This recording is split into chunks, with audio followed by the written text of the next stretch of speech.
I discover my wife, now ex, affair the day she was admitted in a hospital. Now years later, she can't accept my engagement to my fiancé.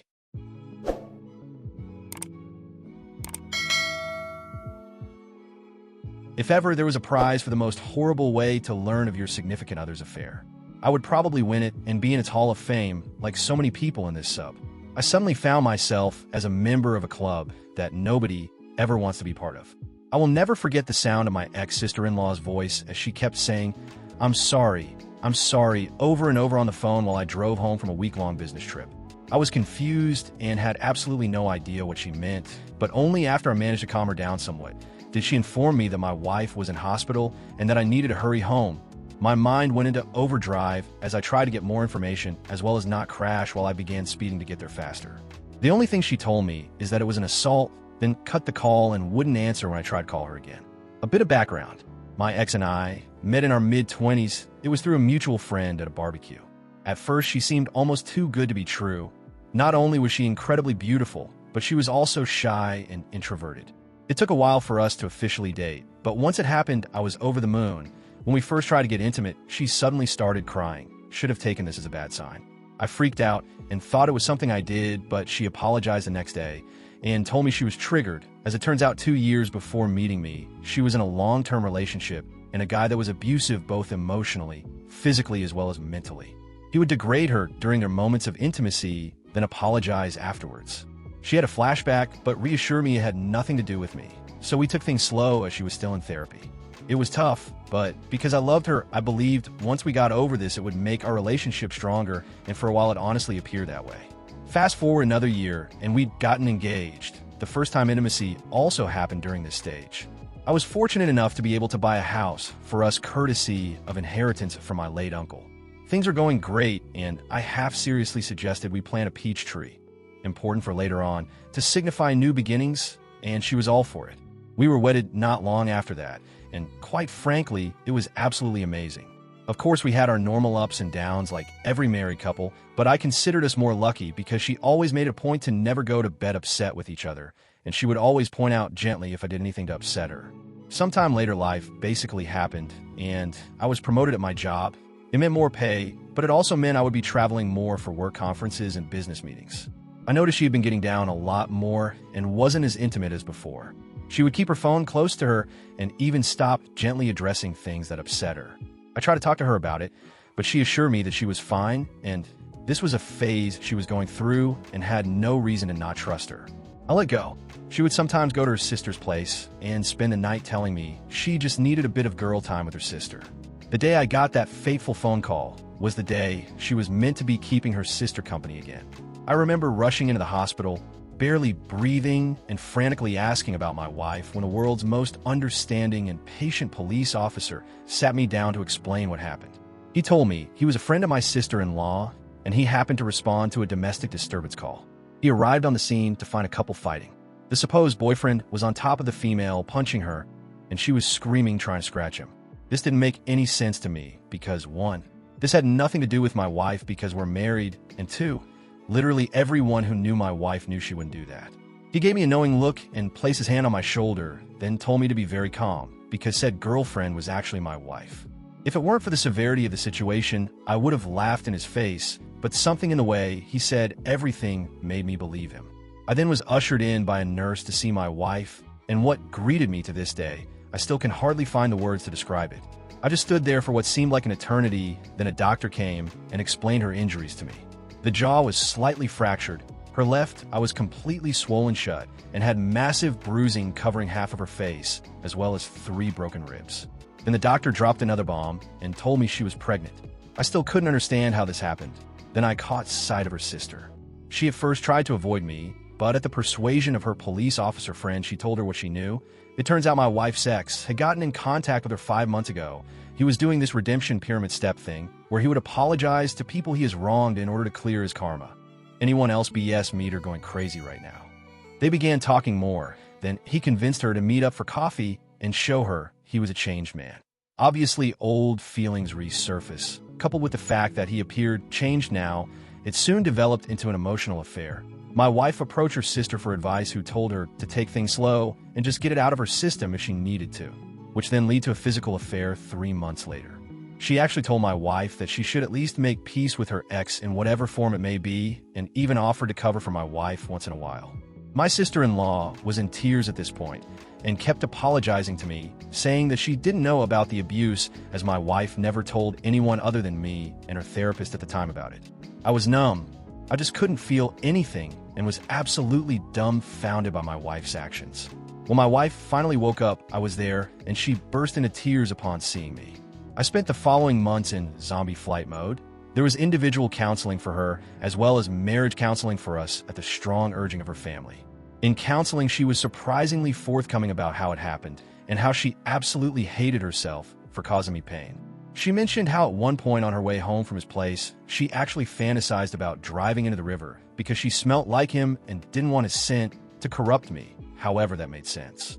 She said she tried to end it, but was too weak, and only after learning that she was pregnant that it actually woke her up and made her realize that any further contact with this man was toxic to not only her, but the unborn child as well. Hence went to end things in person for good when he snapped on her. She became a shell of herself and developed a phobia for any other males but me. At one point, she couldn't even use the bathroom at night unless I was holding her hand. Sad, right?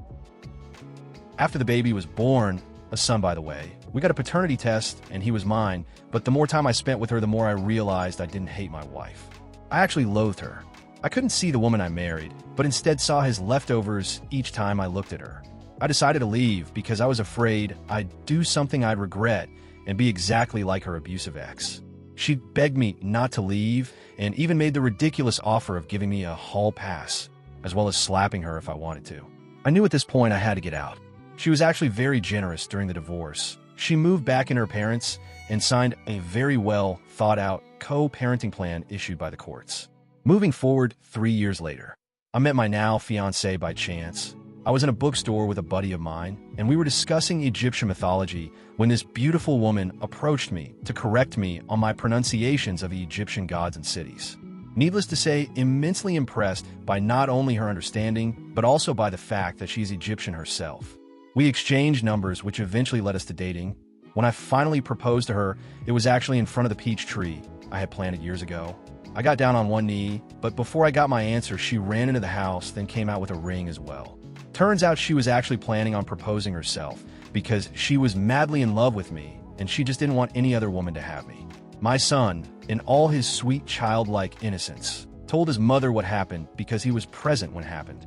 My ex literally showed up that night in the rain yelling about, how could I propose to my fiancé in front of our tree and that this isn't the end of us? I am completely exhausted at this point. I cannot go no contact because she is the mother of my child, but she's basically harassing me and my fiancé.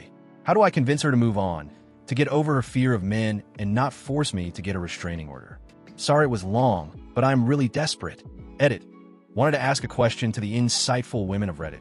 Something that still bugs me to this day is the fact that she even made time for her ex, who took pleasure in destroying her only for her to suffer a much worse fate.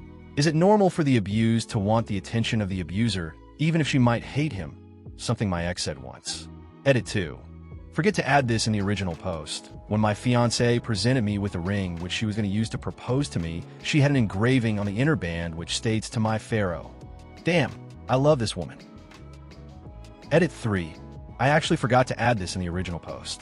But before this incident, my ex-sister-in-law was actually a militant feminist. Not that there's anything wrong with feminism, but she always had a tendency to take it to the extremes. After the divorce, she sat me down for coffee and profusely apologized for her role in the destruction of my marriage. She told me she knew how much this relationship meant to my ex, but didn't want to stun her emotional growth or restrict her horizons, whatever the hell that means. She begged me not to give up on her sister, but I simply couldn't stay married. Since then, she has become the image of an 80s woman. She's no longer militant and is very reserved, the total opposite of who she was before. Edit 4. Despite our history, my ex-wife has actually been a good mother, at least from what I can tell. And as for her having hope about us getting back together, that's also true. On the day of our divorce, she stopped me outside of court and told me she would wait for me.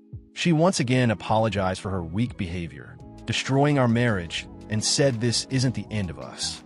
Surprisingly enough, she actually kept her word, but that honestly just made me feel insulted that it took such an extreme life event to make her see the value in our marriage. Edit 5. About her relationship with her sister. My ex hates her sister with a passion.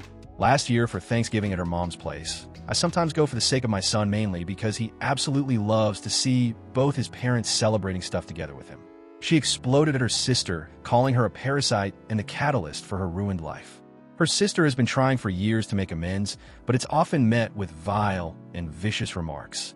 The relationship between my ex-sister-in-law and her parents was certainly estranged for a while, especially with her father, who was a former firefighter.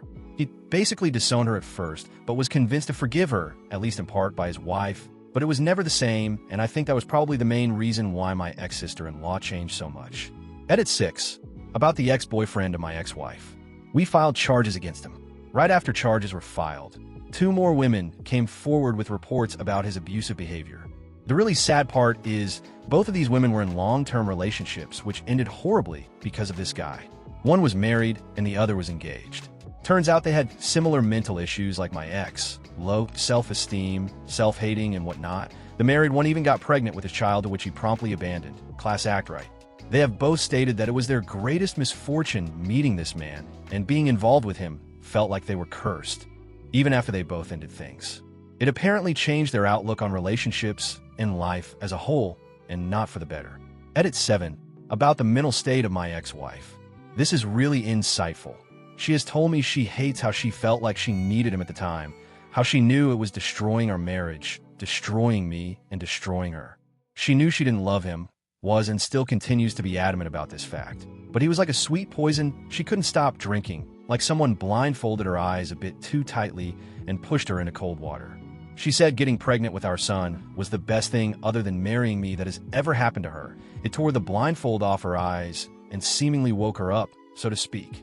She realized she was still his prisoner and wanted nothing more than to be free of him and be the best mother and wife she could be. She said she was a fool for ever responding to his message when he reached out and wished she could slap some sense into her younger self and scream at herself to run for the hills, metaphorically speaking. Update.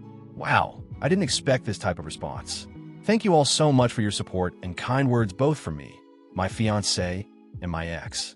It's sad that my situation with my ex and her abusive past isn't as uncommon as I thought.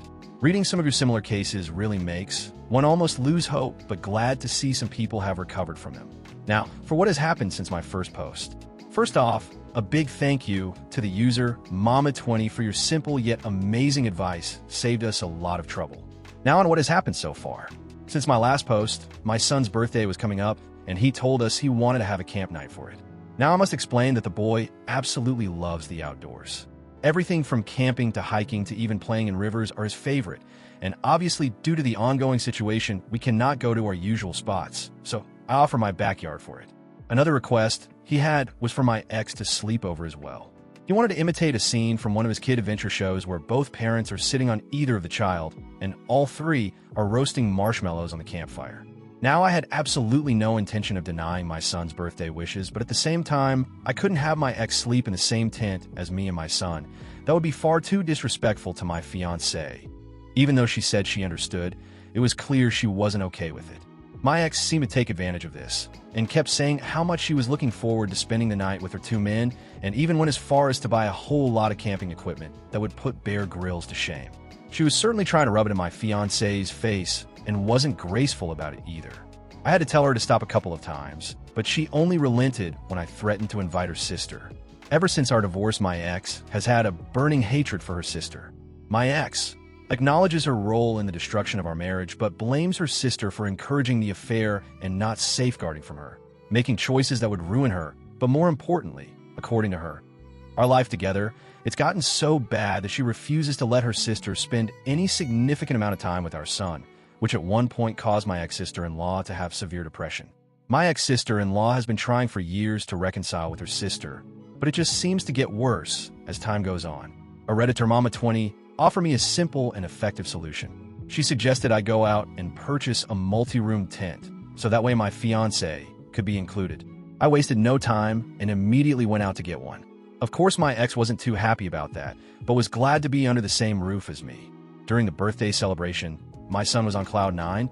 He ran around the yard and pretended he was a great explorer discovering a new land.